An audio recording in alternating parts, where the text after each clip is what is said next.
The world is embroiled once again in a conflict. All our minds and hearts are focused towards our Jewish brethren and people in general in the region of Ukraine. Now it's unfortunately not only eastern Ukraine, but in the entire Ukraine. And people are wondering, I'm getting calls from people, Rabbi, what does this mean?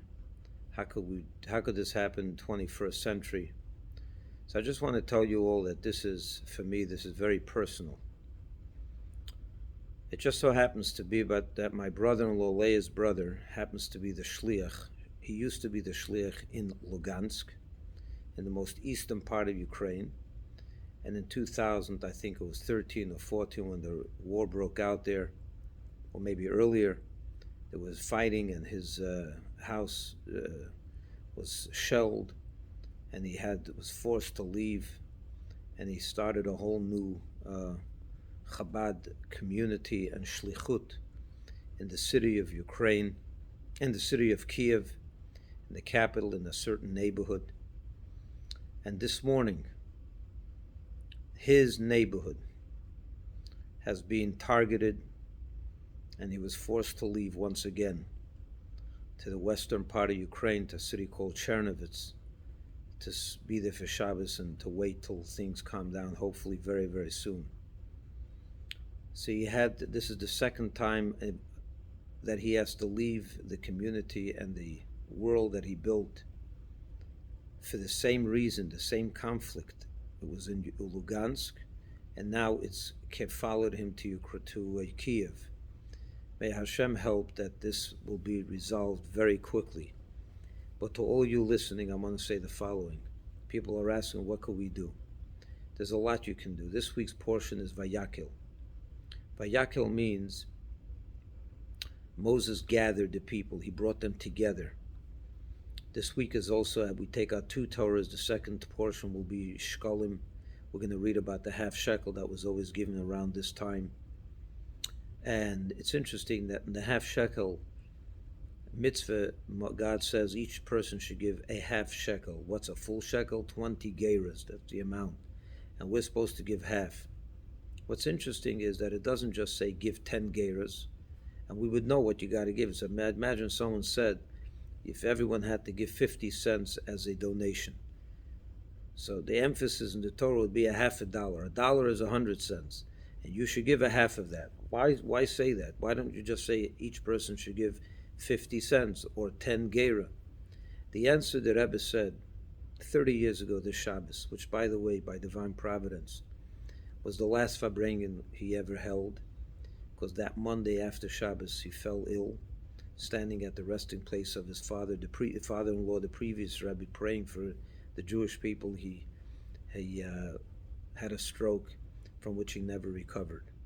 30 years ago this Shabbos, the Rebbe delivered his last address, and we live with that. This is last will and testament, if you will. And in that address, in that Farbrengen, he addressed this question: why does it say a half shekel instead instead of saying 10 gerah? And he pointed out these two things, that in the first Torah portion we read Vayakel, which means gathering together. In the second Torah we're going to read about the half shekel. Why half? Because the point is that every Jew is only half. When you're alone, you're just half. When you are together with others, that's when you become full. So the Torah emphasizes that by saying you're to give a half shekel. But what's a full shekel? A full shekel is 20 gerah, and you're to give half of that, because he wants us to know that alone we're only half. When we vayakel, when we get together and in community and come together with love and commitment to others, that's when we become a full shekel. And when we connect with Hashem, we become a full shekel. And my friends, if you want to connect and help your brothers and sisters in the massive country of Ukraine, where there's 250,000 Jews, it's a big number, maybe more, with over 100 shluchim of the Lubavitcher Rebbe there, leading communities, helping people, you can do something for them. Besides giving charity to help them at this difficult time, you can also do something in terms of a mitzvah.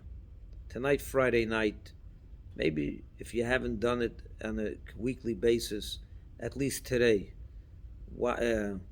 light Shabbos candles, whether if you're home or you're by someone else's house.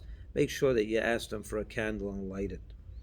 And if you're able to come and say an extra prayer in shul this weekend for them, that would be a wonderful idea. Gather together with your brothers and sisters in Ukraine. Vayakel, come together with them. How could you come together with them? Not physically, but on a spiritual level that will bind us together with them. Pray for them. Come to shul. Light Shabbos candles. Do a mitzvah for them. And the half shekel, then you'll become a full shekel. Then you'll know you're complete because you're connected to someone else. When you're just by yourself, you're just a half. When you connect to someone else, you become whole. So God bless all of you, and may we hear good news this coming week from our brothers and sisters in Ukraine. For me, this is very personal, and I wish my brother-in-law and his family the best, and I have confidence that he will be able to go back to Kiev very soon and lead his community in tranquility and in health and in everything else he and those people need. Shabbat Shalom and all the best.